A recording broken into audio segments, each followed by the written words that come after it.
શ્રી કૃષ્ણાય નમઃ. માતા સરસ્વતીને નમઃ.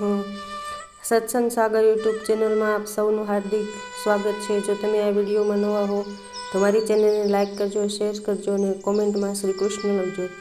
આજે હું તમને સંભળાવીશ આ વિડીયોમાં શ્રીમદ ભગવદ્ ગીતા અધ્યાય 15મો પુરુષોત્તમ યોગ. શ્રી ભગવાન કહે છે, જેનું આદિ પુરુષ પરમાત્મામાં રૂપ મૂળ ઉધર છે ને બ્રહ્માથી લઈ સ્થાવર જંગમ પ્રાણીઓ રૂપ નીચે વિસ્તરેલી જેની શાખાઓ છે અને વેદો જેના પાંદડાઓ છે, એવા સંસારને અશ્વત્થ વૃક્ષ રૂપે કહેલો છે. જે તેને જાણે છે તે વેદને જાણનારો છે. આ સંસારરૂપ વૃક્ષની 3 ગુણોની વૃદ્ધિ પામેલી વિષય ભોગરૂપ કુંપળો વાળી શાખાઓ ઊંચે અને નીચે ફેલાયેલી છે. વિષય વાસનારૂપ કર્મના બંધનોવાળા આના મૂળ નીચે મનુષ્ય લોકમાં ફેલાયેલા છે. આ સંસારરૂપ વૃક્ષ પ્રતિ ક્ષણ વિનાશી હોવાથી આનું કોઈ ચોક્કસ પ્રકારનું સ્થિર રૂપ કહી શકાતું નથી. આ સંસારનો સર્વાંશે અંત થતો જણાતો નથી, તેમજ સંપૂર્ણ રૂપે તેની ઉત્પત્તિ અને સ્થિતિ પણ જોઈ શકાતી નથી. એવા આ અનંત મૂળવાળા નશ્વર સંસારને અનાશક્તિરૂપ મજબૂત શસ્ત્રથી આપણી અંદરથી કાપી નાખીને તેનું પદ શોધવું જોઈએ કે જ્યાં ગયેલો જીવ જન્મ મરણરૂપ આ સંસારમાં પાછા આવતા નથી. તે પરમપદની પ્રાપ્તિ માટે તે આદિ પુરુષ પરમાત્માના શરણે જવું કે જેનાથી આ સંસારની અનાદિ પ્રવૃત્તિ વિસ્તાર પામે છે. જે મનુષ્યો માન અને મોહથી રહે છે, જેમણે આસક્તિ દોષને જીત્યો છે, જેઓ કામનાઓ છોડીને નિત્ય આત્મરૂપનો વિચાર કર્યા કરે છે, જેઓ સુખ દુઃખ વગેરે દ્વંદ્વોથી પર થયેલો છે, તેવા વિવેકી પુરુષે તે અવિનાશી પદને પ્રાપ્ત થાય છે. તે પદને સૂર્ય, ચંદ્ર કે અગ્નિ પ્રકાશિત કરી શકતા નથી. તે પદને પ્રાપ્ત કરીને મુમુક્ષુઓ પાછા ફરતા નથી. તે મારું પરમધામ છે.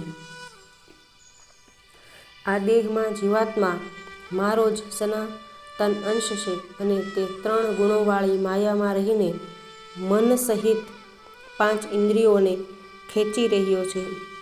મારો જે અંશ શરીર ધારણ કરે છે તે વાયુ જેમ આજુબાજુના પદાર્થોની ગંધ લઈને આગળ જાય છે, તેમ શરીર છોડીને તેની વાસનાઓ મન અને ઇન્દ્રિયોને લઈને જ બીજા શરીરમાં જાય છે.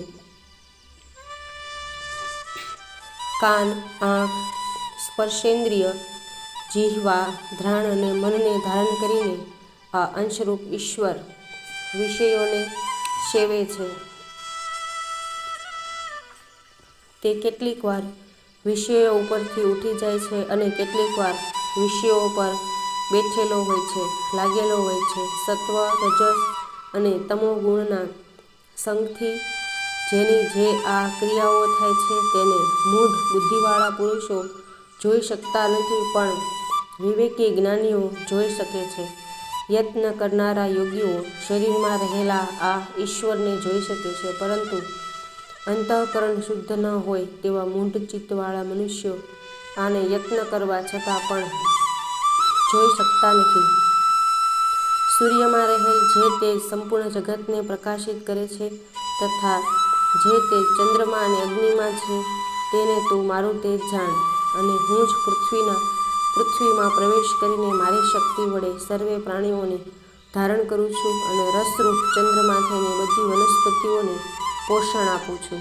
તેમજ હું અગ્નિરૂપે પ્રાણીઓના દેહમાં રહીને પ્રાણ તથા અપાન વાયુથી યુક્ત થઈને 4 પ્રકારનું અન્ન પચાવું છું. વળી હું સર્વના હૃદયમાં અંતર્યામી રૂપે રહેલો છું. બધા જીવોને સ્મરણ, જ્ઞાન, અજ્ઞાન મારાથી જ થાય છે. બધા વેદોથી મારું જ જ્ઞાન થાય છે. હું જ જ્ઞાનનો નિર્ણય કરું છું અને હું જ જ્ઞાનનો જાણનાર પણ છું. આ લોકમાં ક્ષર નાશવંત અને અક્ષર અવિનાશી એવા 2 પુરુષો છે. તેમાં સર્વભૂતો એ નાશવંત પુરુષ છે. તેમાં રહેલો જે અંતર્યામી પુરુષ તે અક્ષર અવિનાશી છે. આ ક્ષર અને અક્ષર બંનેથી ઉત્તમ પુરુષ તો બીજો જ છે, તે પરમાત્મા કહેવાય છે. તે અવિનાશી ઈશ્વર ત્રણેય લોકમાં પ્રવેશ કરી સર્વેનું પોષણ કરે છે. આ અક્ષર નાશવંત અને અક્ષર અવિનાશી પુરુષથી હું પર છું. આથી લોકમાં અને વેદમાં હું પુરુષોત્તમ નામથી પ્રસિદ્ધ છું. હે ભારત, આ પ્રમાણે મોહરહિત થઈ જે જ્ઞાની પુરુષ મને પુરુષોત્તમ સ્વરૂપે જાણે છે, તે સર્વજ્ઞ હોય મને સર્વભાવથી ભજે છે. હે નિષ્પાપ અર્જુન, આ ગુપ્તમાં ગુપ્ત શાસ્ત્ર મેં તને કહ્યું છે, તેને તત્વથી જાણીને મનુષ્ય જ્ઞાનવાન અને કૃતકૃત્ય થાય છે. ઇતિ શ્રીમદ્ભગવદ્ગીતા શુપનિષથુ બ્રહ્મવિદ્યાયામ યોગશાસ્ત્રે શ્રી કૃષ્ણ અર્જુન સંવાદે પુરુષોત્તમ યોગો નામ પંચદશોऽધ્યાયઃ।